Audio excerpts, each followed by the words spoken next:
저희도 뉴스로 접하고 기사로 접하고 맘카페가 먼저 소식을 접하고 혼돈의 카오스였던 것 같아요. 적성에 맞아야 됩니다. 근데 정말 적성에 안 맞으면 중퇴하시는 분들도 실습 나갔다가 깜짝 놀라시고 다른 길을 가시는 분도 정말 이거는 솔직하게 말씀드리면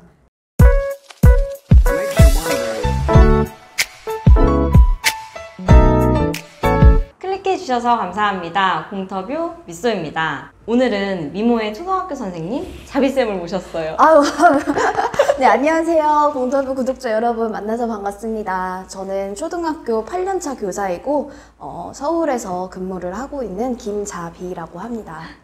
반갑습니다. 네. 자비쌤은 EBSE 홍보교사 6기도 하시고 참샘스쿨 6기도 하시고 그 진로교육 연구원으로 또 활동하시죠. 또 유튜브도 운영하고 계시는데 네, 맞습니다. 진짜 대단하시네요. 초등학교 선생님이 원래 꿈이셨던 건지 도전 계기가 좀 궁금해요. 사실은 아니었어요. 네, 사실은 저는 다른 장래의 희망을 갖고 있었는데 사실 근데 초등학교 때나 중학교 때 이제 친구들이 저한테 뭔가를 잘 물어봤거든요. 그러면 이렇게 친구들한테 알려줬는데 자비야, 너가 알려주니까 되게 이해가 잘 된다. 선생님이 알려주는 것보다 너가 더 쉽게 알려주는 것 같아. 그런 말을 해주더라고요. 그리고 저도 또 그러면 너무 보람이 느껴지고 또 이렇게 막 오지랖 부리면서 이건 이렇게 하는 거야, 이렇게. 그런 거 보면 이렇게 누군가한테 쉽게 잘 알려주는 거가 좀 천성적으로 좀 맞지 않았나. 그래서 이 직업을 했을 때도 괜찮은 것 같아요. 예비 선생님들이 궁금하신 게 네. 실제 초등학교 교사의 네. 아침부터 퇴근까지 네. 그 일과가 궁금할 것 같아요. 저는 이제 8시 40분까지 출근을 하고요. 학교마다 8시 반에 출근하는 학교도 있는데 저희 학교는 이제 8시 40분에 출근을 해요. 근데 좀 더 일찍 8시쯤 출근하시는 선생님들도 많으세요. 그래서 아침에 좀 조용할 때 아이들이 없을 때 이렇게 수업 자료를 준비하시는 분도 계시거든요. 출근하셔서는 이제 아이들의 그 출결 상황을 좀 체크를 하고 아침 자습 활동 때 아이들을 어떤 거를 이제 시킬지 그런 거 준비를 좀 시키고요. 그거는 선생님마다 반마다 재량에 따라 어떤 활동을 할지는 달려 있고요. 네. 아침에 1, 2, 3, 4교시까지 하고 점심시간 40분을 갖고 그 다음에 또 5, 6교시를 하고 그 다음에 이제 아이들은 하교를 해요. 방과 후 활동을 담당하시는 선생님들은 또 그 업무도 하시는 거고 교사들이 그 아이들 수업만 하면 된다 이게 아니고요. 그 교사분들마다 할당되는 업무들이 또 있거든요. 행정적인 거죠. 학교가 돌아가기 위한 그런 교육과정 전반의 것들. 그 업무를 하는 것도 굉장히 조금 벅차기도 하고 그러면은 개인적인 각각의 선생님들마다 그 행정 네. 업무가 있고 네. 그럼 퇴근 시간이 혹시 어떻게 돼요? 퇴근 시간은 4시 40분이에요. 네. 근데 이제 일이 너무 많은 경우에는 저도 이제 3월 달이 제일 바쁜 한 달이거든요. 첫 달이거든요. 왜냐면 입시 설명회처럼 학부모 총회가 3월 달에 있고요. 공개 수업이 있고 그리고 아무래도 3월 한 달이 아이들과 그 기반을 다지는데 제일 중요하기 때문에 저도 3월 한 달에는 진짜 첫 번째 주에는 7시 전에 퇴근한 적이 없을 정도로 초과 근무를 하기도 해요. 학교에서 여러 가지 활동들을 하고 뭐 네. 교육부에서 뭐 내려온 네. 거더라도 뭐 네. 교장 선생님이나 뭐 교관 선생님에 따라 또 제안을 하거나 이런 부분도 있을까요? 이거는 정말 관리자님 성향에 따라 되게 다른 것 같아요. 그래서 그런 거를 되게 뭐 얼마든지 출장 다녀오세요. 뭐 결제만 올리시면 돼요. 뭐 겸직 그런 거 올리세요. 이러면 서류만 결제하세요 하시는 분들은 되게 장려를 많이 하시죠. 그런데 좀 그런 거 안 하기를 바라시는 분들도 계시는 것 같아요.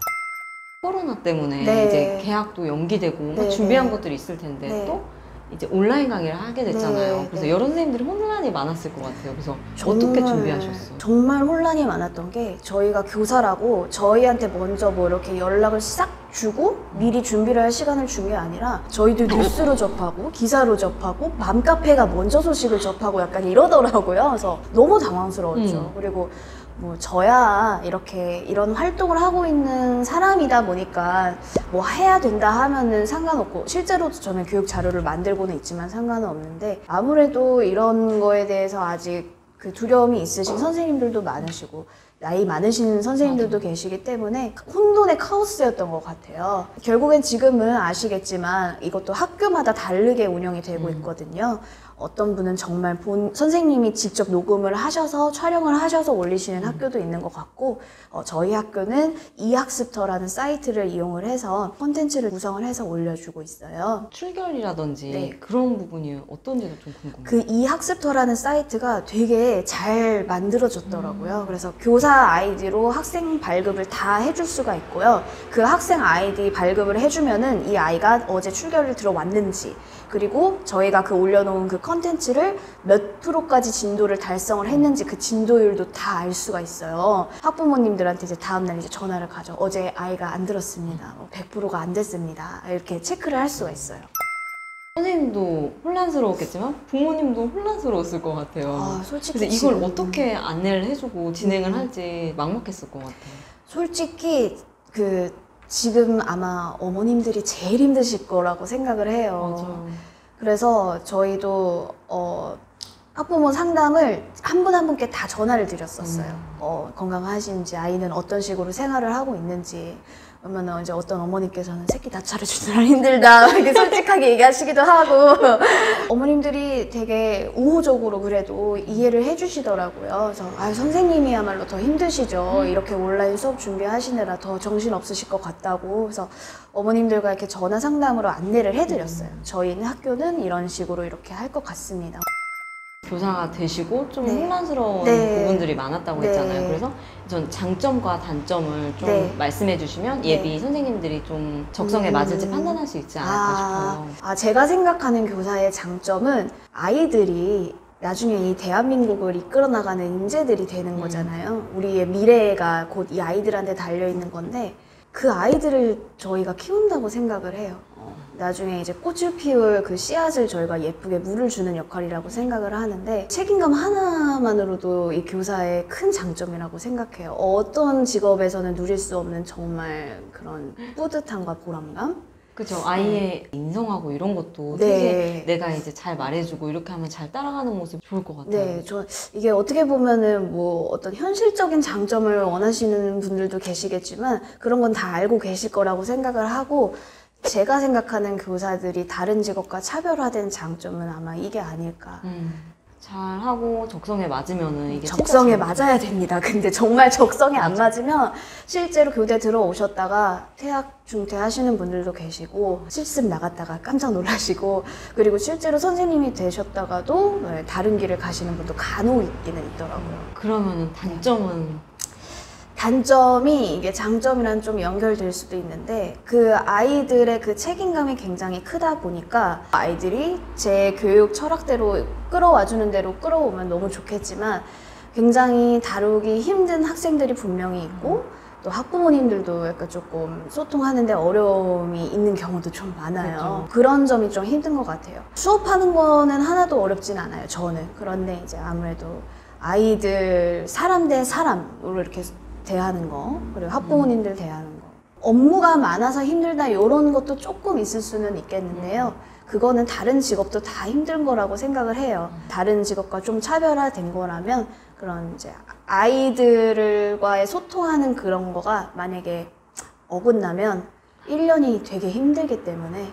그러니까 서비스직이라고 하신 게 네. 이제 사람하고 사람이 이제 네. 그 네트워킹 하면서 이게 네. 맞아져야 되는데 그게 네. 안 되면 네, 진짜 맞아요. 1년이 힘들 것 같긴 해요. 네, 맞아요.